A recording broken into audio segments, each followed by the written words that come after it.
요한이 잡힌 후 예수께서 갈릴리에 오셔서 하나님의 복음을 전파하여 이르시되 때가 찼고 하나님의 나라가 가까이 왔으니 회개하고 복음을 믿으라 하시더라. 아멘. 여기 보면 예수님께서 요한이 잡힌 후, 즉 요한의 사역이 끝나고 예수님의 사역이 시작되는 과정이 여기에 소개되고 있습니다. 침례 요한은 예수님보다 6개월 먼저 태어난 이사야 40장에 예언된 예수님 메시아 그리스도의 길을 준비하고 예수님의 사역을 예비하기 위해서 보내심을 받은 구약시대의 마지막 선지자였습니다. 말라기 선지자 이후에 약 400년은 가까이는 어떤 선지자도 나타난 적도 없고 어떤 계시나 어떤 하나님의 어떤 아무런 그런 역사도 없었는데 바로 예수님보다 먼저 6개월 전에 태어난 바로 이 침례 요한이 마지막 선지자로서의 사명을 감당하고 그는 이제 옥에 갇히면서 예수님이 새로운 그 시작을 사역을 시작합니다. 그런데 이 침례 요한도 하나님의 부르심을 받고 이제 사역을 할 때 유대 광야에서 뭐라고 외쳤습니까? 회개하라, 천국이 가까웠다. 이것이 선구자로 왔던 침례 요한의 메시지의 핵심이었던 겁니다. 또 그의 사역이 끝나고 그 다음에 예수님께서도 그의 뒤를 이어서 사역을 시작할 때에 뭐라고 말씀하셨어요? 마태는 같은 내용으로 기록했습니다. 회개하라, 천국이 가까웠느니라. 이제 그런 의미로서 기록했고 그러나 마가는 뭐라고 그랬어요? 바로 때가 찼고 하나님의 나라가 가까웠으니 회개하고 복음을 믿어라. 바로 이것이 예수님의 처음 메시지, 즉 40일 동안 금식하고 기도하시면서 준비하신 그런 말씀의 처음 선포였던 겁니다. 여기에서 이 회개라고 하는 것은 즉 침례 요한이나 예수님이 선포하셨던 그 메시지 가운데 동일한 것은 바로 회개인 것입니다. 따라서 우리가 회개하고 복음을 믿으라는 두 번째 시간으로서 오늘은 회개가 무엇인가 이 회개에 대해서 우리가 살펴보면서 은혜를 나누도록 하겠습니다. 우리가 지난 주일은 같은 주제하에서 바로 천국이 무엇이냐, 하나님의 나라가 어떤 것이냐, 이 하나님의 나라에 대해서 말씀을 살펴보며 은혜를 나눴습니다. 근데 이 시간 이제 회개에 대해서 우리가 함께 살펴보고자 하는데 오늘날에 있어서는 그래요. 이 시대가 얼마나 변하고 이 악해졌는지 이 강단에서 이 목회자들끼리 만나면 또 우리 성도들끼리도 만나면 그런 얘기도 나눌 겁니다. 이 목회자들 세계에서는 이 강단에서 목회 성공하려면 피해야 될 주제들이 있어요. 그건 뭡니까? 네? 회개에 대해서, 지옥에 대해서, 그리고 헌금에 대해서 이런 것은 안 해야 된다는 거예요. 왜? 교인들이 듣기 싫어하니까. 그러나 예수님의 첫 선포가 회개라면 그리고 구약의 마지막 선지자였던 침례 요한의 선포가 회개였다면 다시 말씀드립니다. 구약 성경과 신약 성경의 마지막과 시작이 회개로 선포됐다면 그 회개가 얼마나 중요한가 하는 것을 우리가 알 수 있습니다. 다시 말씀드립니다. 회개하고 복음을 믿어라. 다음 주에는 복음이 무엇인가에 대해서 말씀을 드리겠습니다만은 이 회개와 믿음은 동전의 양면과 같아요. 회개하지 않고는 믿을 수가 없고 믿는 사람이 회개하지 않을 수가 없다고 하는 겁니다. 그렇다면 오늘 우리는 회개가 무엇인지 분명히 알아야 돼요. 어떤 사람은 회개하는 것 같이 생각하지만 회개하지 않는 사람이 있어요. 그건 자기 착각이죠. 그렇다면 회개라고 하는 것은 무엇이냐? 오늘 본 말씀 다시 한번 보십시다. 이르시되 때가 찼고 하나님의 나라가 가까이 왔으니 회개하고 복음을 믿으라. 여기에서 회개라고 하는 그 단어는 원어 성경으로 보면 메타노에로 하는 그런 단어가 쓰여졌어요. 그것은 메타라고 하는 전치사, 뭐뭐 후에라고 하는 그 메타라고 하는 전치사와 노에오는 알다, 지각하다, 깨닫다 라고 하는 그런 뜻을 가지고 이 두 단어가 합친 것이 예수님께서 말씀하셨던 그 회개라고 하는 그런 단어입니다. 따라서 이 회개라고 하는 것은 그래요. 어떤 면에서 마음을 바꾸다, 양심의 가책을 느끼다, 아니면 이제 후회하다, 이제 한탄하다라고 하는 그런 의미를 지니고 있습니다. 그러나 이제 이 구약 성경에 보면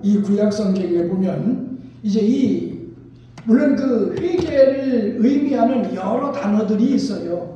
우리나라도 마찬가지겠습니다만은 이 히브리어에도 많은 단어들이 있는데 그 중에 제일 많이 사용된 단어가 슈브라고 하는 히브리어인데 이것은 1000번 이상이나 사용됐어요. 그러니까 구약에서 말씀하고 있는 이 회개는 거의 대부분이 슈브라고 하는 단어가 쓰여졌는데 이 단어의 의미는 그겁니다. 되돌아가다, 돌아가다, 되돌아가다, 돌아오다, 되돌아오다라고 하는 그런 의미를 가지고 있어요. 다시 말씀드리면 이제 예수님께서 말씀하신 메타노아요는 어떤 면에서 정신적인 그런 어떤 그 이성이나 이제 이 정신적인 면에서의 회개를 강조하는가 하면 바로 예수님께서 이 구약 시대에 있어서 사용된 이 슈브는 물리적인 행동, 이 실질적으로 우리의 몸을, 우리의 삶을 이제 돌이키는 것을 이제 회개라고 말하고 있습니다. 다시 말씀드리면 분명히 여러분들이 깨닫고 아시기 바랍니다. 회개라고 하는 건 뭐냐? 돌이키는 것이 회개다. 다시 말씀드리면 180도로 지금 우리가 에베소 2장에 보면 우리가 예수 믿기 전에는 공중의 권세 잡은 자를 따라서 이 세상 풍조를 따르고 육체의 본능을 따라서 자신이 원하는 대로 살았다. 그러니까 우리가 예수 믿기 전에는 하나님 없이 사탄에 사로잡혀서 내 본능대로 죄를 지으면서 내가 주인이 되고 나를 위해서 내 방법대로 살았어요. 그게 바로 죄입니다. 근데 우리가 복음을 듣고 예수 그리스도를 구주와 주로 영접할 때 바로 회개해야 되는데 회개하지 않고는 예수님을 영접할 수가 없고 또 예수님을 영접한 사람이 회개하지 않을 수가 없다고 말씀드린 이유는 바로 그거예요. 그러니까 회개라고 하는 것은 이쪽을 향해서 즉 사탄에게 사로잡혀서 죄를 짓고 지옥을 향해서 내가 지금 지옥으로 달려가고 있는지조차 모르면서 바로 가고 있는 거예요. 그게 예수 믿지 않는 사람들의 삶의 모습이에요. 그들의 인생이에요. 근데 회개라고 하는 것은 내가 복음을 듣고 그리고 예수님을 알고 이제 어떻게 돼요? 바로 180도로 전환하는 거예요. 방향을 돌이키는 겁니다. 그래서 이제는 하나님을 바라보고 천국을 향해서 이제 나아가는 것, 그게 회개입니다. 따라서 이 회개라고 하는 이 슈브의 단어 가운데는 두 가지 의미가 있습니다. 저는 바로 죄를 향해서 죄를 지으며 살던 삶에서 돌아서는 것, 그러니까 turn from sin, 죄로부터 돌아서는 것, 방향을 전환하는 것, 그게 회개고 첫 번째 의미고, 두 번째는 turn to the God, 그러니까 하나님께 나아가는 것, 그러니까 방향만 전환하고 가만히 있는 것이 아니에요.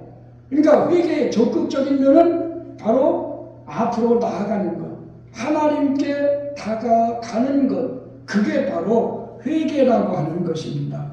그래서 여러분들은 예수 그리스도를 구주와 주로 영접할 때 이건 실제적인 사건이에요. 생각으로 되어지는 것도 아니고 성경 공부한다고 해서 되어지는 것도 아니에요. 내가 착각한다고 해서 되는 것도 아니에요. 정말 여러분들이 하나님의 아들 예수 그리스도를 구주와 주로 영접할 때 믿지 않던 죄에서 내가 주인이 돼서 나를 위해서 내 방법대로 살던 그 삶에서 돌이켜 이제는 하나님 위해서 하나님의 말씀대로 하나님의 뜻대로 살 그런 방향 전환 그런 돌이킴 그 실제적인 사건이 있으셨는지요? 그것이 바로 회개인 겁니다.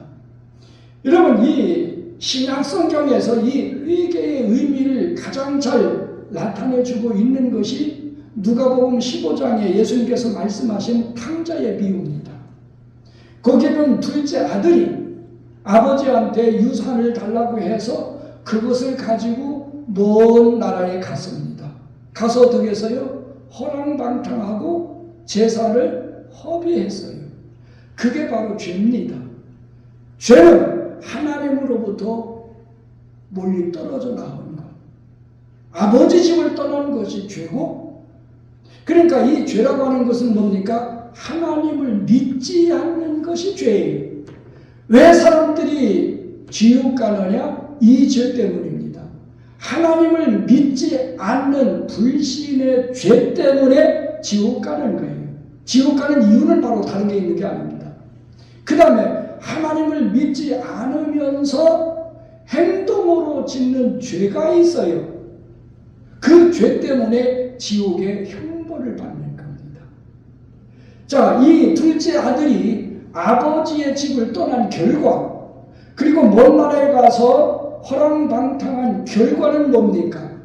돼지치기로 전락해서 돼지가 먹는 쥐염 열매로 배를 채우고자 했지만은 주는 사람이 없어 먹지 못하는 굶주림, 그것이 죄에 대한 결과입니다. 그건 하나님의 심판입니다. 저가 돼지치기로 전락했어요. 아버지의 사랑받는 아들이 먼 나라에 가서 돼지치기로 전락해서 굶주린 배를 움켜잡고 그는 생각합니다. 어떤 생각을 하죠? 내 아버지 집에는 양식이 풍족한 품꾼이 얼마나 많으냐. 결국은 내가 아버지 집을 떠나왔기 때문에 이런 고생이다. 그러면서 거기에서 스스로 자기가 잘못되었음을 깨닫고 그리고 일어나서 돌이켜 아버지 집으로 갔습니다. 그게 바로 회개입니다. 그러면 이 둘째 아들 탕자가 회개하기 하는 과정이 거기에 보면 기록되어 있습니다. 회개의 과정은 뭡니까? 스스로 뉘우친 거예요. 17절에 보면 그가 스스로 돌이켰다고 그랬습니다. 그는 돼지치기로 전락한 그의 삶 속에서, 그리고 주는 자가 없어서 정말 배를 굶주리는 그런 고통 속에서 그는 자기 자신의 죄를 깨닫게 됩니다. 잘못을 깨닫게 됩니다. 아버지 집을 떠났기 때문에, 아버지를 버렸기 때문에 바로 이런 원인이 왔다고 하는 것을 스스로 깨달아요. 따라서 우리가 회개하기 위해서는 죄가 뭔지 분명히 알아야 됩니다. 죄는 뭡니까? 앞으로도 말씀드리겠습니다마는 하나님을 믿지 않는 게 죄예요. 두 번째는 믿지 않은 상태에서 내가 주인이 돼서 나를 위해서 내 방법대로 살아가는 게 그게 죄입니다. 하나님이 없는 사람은 자기가 주인이에요. 그러니까 자기를 위해서 자기를 사랑하며 자기를 섬기며 자기 방법대로 살아가는 게 죄예요. 먼 나라에 가서 허랑방탕한 삶 자체가 죄라고 하는 겁니다. 그 다음에 그는 자기가 죄인임을 깨달았을 때, 이것이 죄라고 하는 사실을 깨달았을 때 그는 이제 자백하게 됩니다. 어떤 자백을 하죠? 내가 하늘과 아버지께 죄를 지었다. 그는 그 돼지치기 하면서 깨닫고 자기 스스로 그렇게 고백할 뿐만 아니라 실제 집에 돌아가서 아버지한테 그런 고백을 하게 됩니다. 그러니까 자기 죄를 자백하는 것이죠. 그 다음에 어떻게 됩니까? 그 죄를 벗어버리는 거예요. 이 둘째 아들이 그 자리에 앉아서 돼지치기로 전락한 상태에서 배를 굶주리면서 계속 그 자리에 앉아서 내가 잘못했다. 아버지 집에는 얼마나 양식이 풍족한 품꾼이 얼마나 많은가. 그걸 부러워하거나 그 자리에서 그냥 후회하고 뉘우치기만 했던 것이 아니라 그 자리에서 일어나서 그 죄를 벗어버렸다고 하는 겁니다. 그게 바로 회개의 과정입니다. 그리고 나서 어떻게 했습니까? 바로 그는 아버지한테 가서 그 죄에 대한, 자기가 범한 죄에 대해서 보상을 했어요. 어떻게 보상했습니까? 지금부터는 아버지의 아들이라 감당하지 못하겠다. 그러니까 나를 무엇으로 봐달라? 품꾼의 하나로 봐달라는 겁니다. 다시 말씀드리면 그는 아버지의 아들로서, 이 아들이 돌아갔을 때 어떻게 했어요? 좋은 옷을 입고 손에 가락지를 끼우고 그 다음에 신발을 갖다 신겼어요. 그건 아버지가 아들로서의 권위를, 자격을, 모든 권리를 회복시켜 준 겁니다. 아들의 권리가 있고 자격이 있고 아들이 누릴 수 있는 모든 혜택이 그에게 주어졌지만은 그는 뭐예요? 그는 품꾼과 같은 심정으로 아버지를 섬기며 아버지를 사랑하며 아버지를 받들었던 거예요. 그것이 죄에 대한 보상입니다. 오늘 우리가 회개한 그리스도인에게 그런 보상하는 마음. 우리가 예수 믿고 구원받았습니다. 우리가 하나님의 자녀가 된 것은 내 노력이나 내 희생이나 내가 어떤 대가를 주고 얻은 것이 아니에요. 바로 하나님이 나를 사랑하셔서 하나님이 은혜로 주셨기 때문에 그 은혜로 구원받은 나는 어떤 심정으로? 아들이지만은 모든 것을 누릴 수 있는 권리가 있지만은 이제는 뭐예요? 모순과 같은 심정으로, 내가 하나님의 종 같은 심정으로 정말 나 자신을 죽이고 낮추고 어떤 일이라도 불평 없이 감당해 나가는, 말씀에 순종해 나가는, 그것이 회개한 사람에게 일어나는 보상의 심리인 것입니다. 그렇다면 여러분들이 인생을 살아오는 과정 속에서, 그리고 예수 믿고 구원받아 신앙생활하는 과정 속에서 복음의 능력이 바로 나로 하여금 이곳을 향해서, 죄악을 향해서, 지옥을 향해서 달려가던 나를 돌이키게 만드는 것은 복음의 능력이고 성령의 역사입니다. 그러면 복음의 능력과 성령의 역사에 의해서 나는 돌아서 있는가?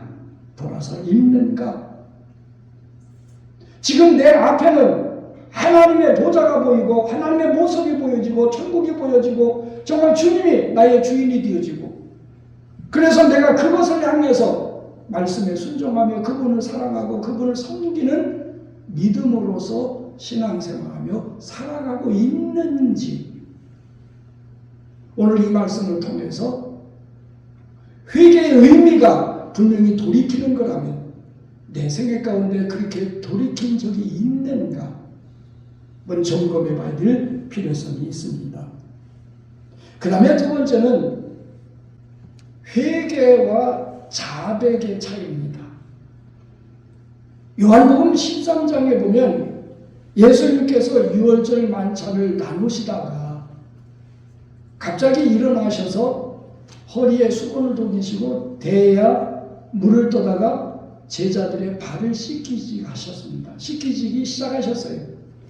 그래서 이 베드로에게까지 이르는데 베드로가 말합니다. 주님, 발 씻겨주는 것은 종이 하는 일이거든요. 그건 종이 하는 일인데 예수님이 내 발을 씻기시다니요. 그건 일이 있을 수 없습니다. 예수님 절대로 내 발 씻길 수 없습니다. 그러니까 예수님 뭐라고 말씀하셨어요? 내가 너를 씻겨주지 않으면, 내가 네 발을 씻어주지 않으면 너는 나와 아무런 상관이 없다.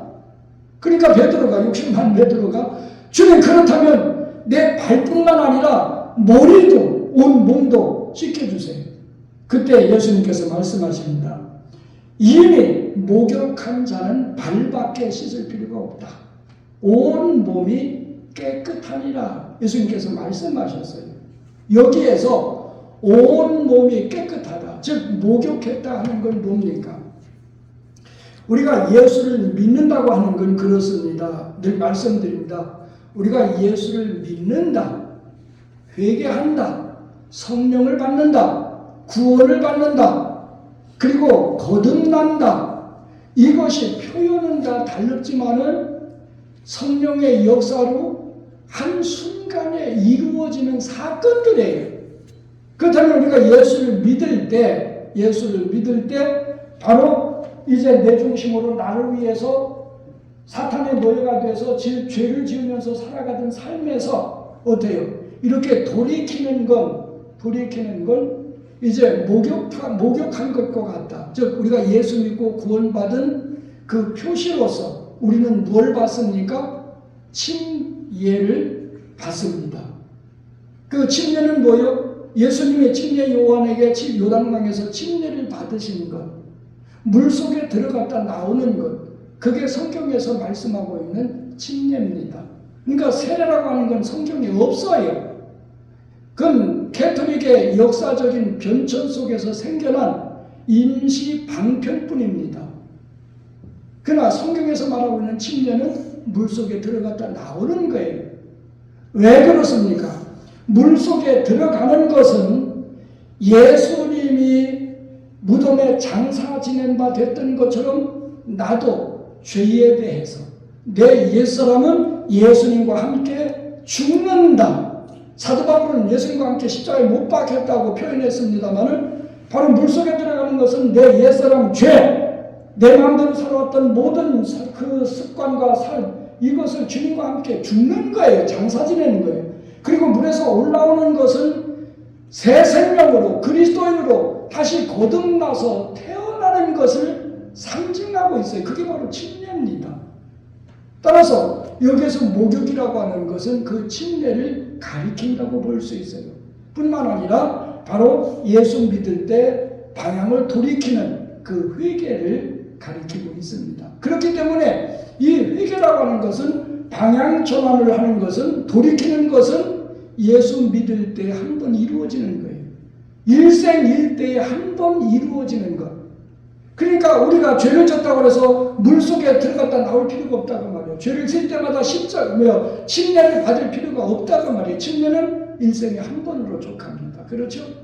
그러니까 그러나 이제 이 유대인들은 그렇습니다. 잔치에 청함을 받으면 집에서 목욕을 합니다. 그리고 가다 보면 사막 지역이죠. 근데 옛날에는 샌들을 신고 다녔죠. 가다 보면 발이 더러워지는 거예요. 그러니까 잔치 자리에 앉으면 냄새도 나고 불편하잖아요. 그러니까 잔치에 가면 그 집 종이, 노예가 손님들에게 발을 씻어줘요. 그게 노예나 종이 하는 일이에요. 아니면은 이제 발을 씻으라고 물을 떠다 줍니다. 그러면 이제 발을 씻고 잔치 자리에 앉게 되는데 예수님 행하신 일은 바로 이제 그런 배경 속에서 행하셨고 말씀하신 겁니다. 따라서 우리가 예수 믿고 구원받아, 즉 방향을 전환해서 예수 믿고 구원받아 주님을 사랑하고 그래서 말씀대로 살려고 노력하지만은 그래도 우리에게는 육신이 있고 타락한 성품이 그대로 남아있어서 때로는 화도 내고 때로는 거짓말도 하고 때로는 욕심나서, 그러니까 우리가 예수 믿고 구원받아 즉 방향을 전환했다고 해서 죄를 안 짓는 게 아니라 안 지키를 위해서 몸부림치고 있지만은 그러나 실수로 또 내 육신이 약해서 죄를 질 수가 있어요. 순식간에 거짓말할 수도 있어요. 그렇죠? 내 체면 때문에. 거짓말은 바로 죄죠. 그렇게 죄를 질 수 있다 그 말입니다. 그러면 그렇게 죄를 범할 때 어떻게 되냐? 우리가 예수를 믿는 순간에 예수님의 십자가 그 사건을 통해서 이미 우리의 과거에 지은 죄, 현재 짓고 있는 죄, 미래의 죄까지 다 이미 용서받았어요. 그게 바로 회개이기 때문에. 그러나 그렇게 원치 않는 죄, 발이 더러워지면 어떻게 씻어야 되듯이 우리가 원치 않게 바로 죄를 졌을 때 그때는 어떻게 돼요? 하나님, 내가 원치는 않지만 이렇게 잘못했습니다. 거짓말했습니다. 누구를 미워했습니다. 용서해 주세요. 그렇게 고백하며 그렇게 기도하는 것, 그것이 자백입니다. 그래서 요한 1서 1장 9절에 만일 우리가 우리 죄를 자백하면, 여기에 자백이라고 하는 의미가 바로 그거예요. 저는 미쁘시고 의로우사 우리 모든 죄를 사하시고 불의에서 깨끗게 하실 것이라 약속해 주셨어요. 그렇다면 죄라고 하는 것이 뭐냐? 우리는 죄에 대해서 또 바로 알아야 됩니다. 이 죄라고 하는 그 헬라어 하마르티아는 관역에서 빗나간 것을 의미합니다. 그러니까 관역을 맞춰야 되는데 맞추지 못해서 그게 죄예요. 다시 말씀입니다. 성경은 내용이 두 가지로 되어 있습니다. 첫째는 하라고 한 거예요. 기도해라, 감사해라, 기뻐해라. 하라고 하는 것. 그 다음에 두 번째는 하지 말라는 거예요. 미워하지 말라, 시기하지 말라, 질투하지 말라. 하라는 것과 하지 말라는 것으로 되어 있는데, 하라고 하는 걸 안 하는 것이 죄예요. 오늘 우리는 대부분이 하지 말라고 한 것을 했을 때 그걸 죄로 인정하기는 쉬워요. 그리고 자백해요. 그러나 하라고 한 것을 안 한 것 가지고는 깊이 회개하는 사람은 별로 없어요. 그러나 회개는 뭡니까? 죄는 하라고 한 것을 안 한 것도 죄다. 또 하지 말라고 한 것을 한 것도 죄다. 그러니까 우리가 죄가 뭔지 알기 위해서는 뭘 알아야 돼요? 성경을 알아야 되는 거예요. 그래서 성경을 읽을 이유가 바로 거기에 있어요. 바로 성경을 읽을 때 하라고 한 걸 내가 안 했다. 이게 죄다. 이걸 안 했으므로 내 팔이 더러워졌다. 그러니까 어떻게 돼요? 씻어야죠. 그건 뭡니까? 자백이에요.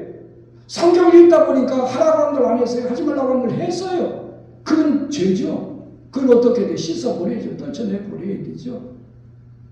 그래서 성경에 보면 하나님의 말씀과 기도로 거룩해집니다. 그러니까 바로 우리 회개와 자백을 통해서 어떻게 됩니까? 바로 우리는 거룩함으로 나아가야 되는 것입니다. 마지막 세 번째로 우리가 회개에 합당한 열매를 맺어야 된다고 하는 겁니다.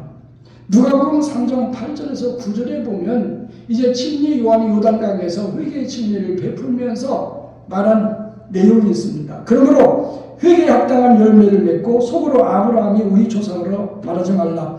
내가 너에게 이르노니 하나님이 능히 이 돌들로도 아브라함의 자손이 되게 하시리라. 이미 도끼가 나무뿌리에 놓였으니 좋은 열매 맺지 아니하는 나무가 찍혀 불에 던져지리라. 이건 사도 침례 요한이 선포한 메시지 내용입니다. 그 당시 그러니까 뭡니까? 말라기 선자 이후에 수백 년 만에 나타난 것이 선지자가 침례 요한입니다. 광야에서 강력하게 회개를 촉구하다 보니까 수많은 사람들이 메시아인 줄 알고 모여들기 시작했어요. 그래서 회개 침례를 받는데 그들이 형식적으로 어떤 면에서 심판받지 않기 위해서 이제 나오는 것을 보고 그렇게 의식적인 건 필요 없다고 하는 것이죠. 중요한 건 회개했으면 회개에 합당한 열매를 맺어야 한다고 하는 겁니다. 시간이 많이 갔기 때문에 일일이 설명을 드릴 수 없어요. 이 합당하다고 하는 것은 이제 이 무게를 달다라고 하는 그런 원어에서 파생됐는데 이 합당한 건 뭡니까? 우리가 저울을 달면 양쪽으로 이게 반듯한 것, 수평을 이루는 것이 바로 공정한 겁니다. 따라서 회개했다면 거기에 알맞는 생각, 알맞는 말, 알맞는 행동, 알맞는 삶을 살아야 된다. 그게 바로 회개에 합당한 열매입니다. 다시 말씀드리면 우리가 죄에서 돌이켜서 이렇게 방향을 전환했으면 이제는 구원받은 사람으로서 방향을 전환하는 사람으로서 이제는 거룩하게 하나님의 영광을 위해서 하나님의 방법대로 살아가는 게 합당한 열매입니다. 만약에 그렇지 않으면 찍혀서 불에 던져진다. 이건 하나님의 심판을 경고하고 있어요. 그런데 많은 사람들이 예수 믿고 구원받으며 신앙생활할 때 우리가 회개라고 하는 것은 180도입니다. 이게 지옥을 향해서 마귀의 노예가 돼서 죄짓던 삶에서 이제 하나님을 향해서 천국을 향해서 거룩함을 향해서 돌아선 건 180도예요. 그게 회개입니다. 근데 어떤 사람은 이렇게 돌아섰다가 앞으로 나가지 못하고 또 나오죠. 360도 제자리에 오는 사람들도 있어요. 자, 옛날에는 우리가 부흥회를 하다 보면 회개가 강조됐고 많은 사람들이 정말 눈물 콧물 흘려가면서 많이 회개를 했어요. 요즘에는 그런 모습들이 보기 힘든데, 근데 그때도 문제는 있었어요. 어떤 문제가 있었느냐? 바로 회개가 무엇인지 모르기 때문에. 여러분, 회개보따리라고 하는 말 들어보셨어요? 이제 부흥회를 한다면 이제 부흥 강사님이 오셔서 이제 죄에 대해서 책망하죠. 말씀을 증거하죠. 그때 이제 통성으로 기도하든지 이제 회개하라고 하면 이제 사람들이 그래요. 그때 이제 회개 보따리를 끌어놓습니다. 하나님, 내가 15살 때 남의 집 복숭아도 따먹고 참외설도 했고 또 이런 거짓말도 했고 지금까지 살아오면서 지었던 모든 죄 생각나는 것을 다 이제 풀어놓는 거예요. 그리고 집회가 끝나면 그 도로 다 싸가지고 이제 집회로 옵니다. 그리고 그 다음 해에 부흥회를 하면 또 회개하라고 하니까 그거 끌어놓고 나님 나 15살 때 뭐 참외 따먹고 복숭아 소리하고 한 것처럼 회개하는 게 그게 회개가 아니라고 하는 겁니다. 그건 회개에 합당한 열매를 맺는 것이 아닌 겁니다. 우리가 그 베드로후서 2장 22절에 보면 그렇게 돼 있어요. 이런 사람들을 향한 속담이 있어요. 그건 뭐냐? 개가 토하였던 것을 다시 먹고 돼지가 깨끗하게 목욕했다가 다시 더러운 곳에 눕는 것과 같다. 눕는 것과 같다. 그건 회개가 아니라고 하는 겁니다. 그래서 로마서 6장 22절에 보면 이제는 너희가 죄로부터 해방되고 하나님께 종이 되어 거룩함에 이르는 열매를 맺었으니 그 마지막은 영생이라. 이 말씀의 의미는 뭐예요? 우리가 과거에는 사탄에게 사로잡혀 죄의 종이 돼서 죄를 지면서 나를 위해서 내 방법대로 나를 사랑하며 살았는데 이제 우리는 예수 믿고 회개해서 방향을 정한 사람은 뭐예요? 이제는 하나님을 향해서 의의 종이 돼서 이제는 거룩함을 이루나가는 거룩한 삶을 살아야 된다 그 말이에요. 왜?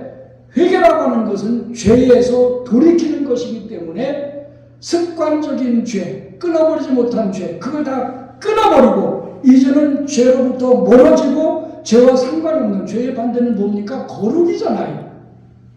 하나님이 내가 거룩하니 너희도 거룩하라고 말씀하셨기 때문에 이제는 거룩함을 이루기 위해서 나가야 되는 겁니다. 그러니까 거룩함을 이루기 위해서 나가는데 아까도 말씀드렸죠. 우리 육신이 약하기 때문에 우리의 타락한 본성 때문에 때로는 넘어지고 실수하고 범죄할 수 있죠. 그때마다 안타까워하면서 가슴을 치면서 때로는 그게 잘 안 되면 금식하면서 금식기도는 왜 필요합니까? 그게 잘 안 되기 때문에 금식까지 해보는 거예요. 끊어버리기 위해서 그 죄에서 벗어나기 위해서 그 죄를 짓지 않기 위해서 그렇게 하다 보면 한 가지 끊어버리고 죄로부터 멀어져서 거룩함의 열매를 맺어 나가게 되어 있는 겁니다. 그래서 디모데전서 4장 5절에 하나님의 말씀과 기도로 거룩해진다. 그러니까 우리가 말씀을 읽을 때 죄가 무엇인지 우리가 알 수 있고 기도를 통해서 그걸 자백하고 성령님의 도우심으로 그걸 끊으려고 힘쓰고 애쓸 때 그래서 죄와 싸우되 피 흘리기까지 싸우라고 그랬잖아요. 그래서 싸워 이겨서 이제는 거룩함에 하나님의 성품을 닮아가는 그래 거룩한 인격을 이루고 거룩한 삶을 살아가는 것이 바로 회개에 합당한 열매인 것입니다. 결론적으로 말씀을 드립니다. 진례 요한이나 예수님의 메시지, 첫 메시지의 핵심은 회개하라는 겁니다. 왜? 하나님의 나라와 관련되어 있기 때문에. 회개하지 않으면 천국에 갈 수 없다. 회개하지 않으면 하나님의 나라에 갈 수 없기 때문에 회개하라고 하는 겁니다. 왜? 내 중심으로 나를 위해서 내 방법대로 살다 보면 그 결국은 뭐예요? 사망이에요. 그 사망은 곧 지옥인 겁니다. 그거에서 돌아서라는 게 회개입니다. 돌아섰을 때 우리는 생명을 향해서, 천국을 향해서, 거룩함을 향해서 달려갈 수 있기 때문에 그렇습니다. 여러분은 이 과정을 겪으셨습니까? 아까도 말씀드렸습니다. 회개와 믿음은 동전의 양면성과 같은데 회개는 믿음의 전제적인 조건입니다. 회개해야 믿을 수 있어요. 내가 방향을 전환해야 하나님을 믿을 수 있어요. 하나님을 사랑할 수 있어요. 하나님 말씀에 순종할 수 있습니다.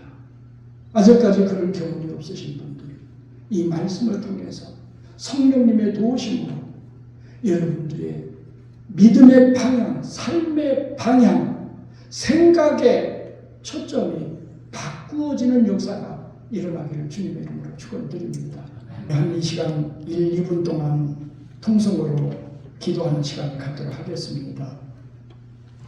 정말 여러분들이 예수 믿고 구원 받으셨습니까? 다시 말씀드리면 예수님을 여러분의 구주와 주로 여러분 마음속에, 여러분 삶 속에 영접하신 경험이 있습니까? 따라서 그 순간에 여러분은 죄에서 돌이켜 회개한 적이 있으십니까? 회개하신 여러분들은 거룩함에 하나님 보좌에 가까이 다가서기 위해서 얼마나 노력하고 계십니까? 좋은 열매, 즉 회개 열매를 맺지 않으면 도끼가 나무 뿌리에 놓였으니 찍혀서 불에 던져진다고 경고하고 있습니다. 그만큼 회개는 중요한 겁니다. 회개하고 돌아섰지만 아직까지 끊어버리지 못한 죄, 습관적인 죄가 있습니까? 자백함으로 그것마저 없애버려야 거룩함을 이룰 수 있습니다. 우리의 몸이 더러워졌을 때 목욕탕에 가서 몸을 씻듯이 예수님께서 십자가에 흘리신 그 보혈은 보혈탕입니다. 우리가 어떤 죄를 졌든지 그 죄를 가지고 그 보혈탕에 들어갔다 나오면 모든 죄가 용서되어지고 의인이 돼서 나오게 되어 있습니다. 예수님은 그렇기 때문에 예수님의 십자가 앞으로 여러분들을 초청하고 계십니다. 이 시간 여러분들이 믿음이 없든지 있든지 주님, 내가 주님 앞에 나갑니다. 주님의 십자가에서 흘리신 보혈의 피에 내가 목욕하기를 원합니다. 내 죄를 용서하시고 이제 내가 삶의 방향, 생각의 방향, 모든 방향을 이제는 바꾸겠습니다. 돌아서겠습니다. 그리고 하나님 앞에 나아가겠습니다. 이 결단이 이런 마음속에 이루어지길 바랍니다. 그 마음을 하나님 앞에 고백하십시오. 이제 주의 성령께서 여러분들 도우셔서 회개하게 하시고 자백하게 하실 줄 믿습니다. 우리 통성으로 기도하겠습니다. 거룩하신 아버지 하나님,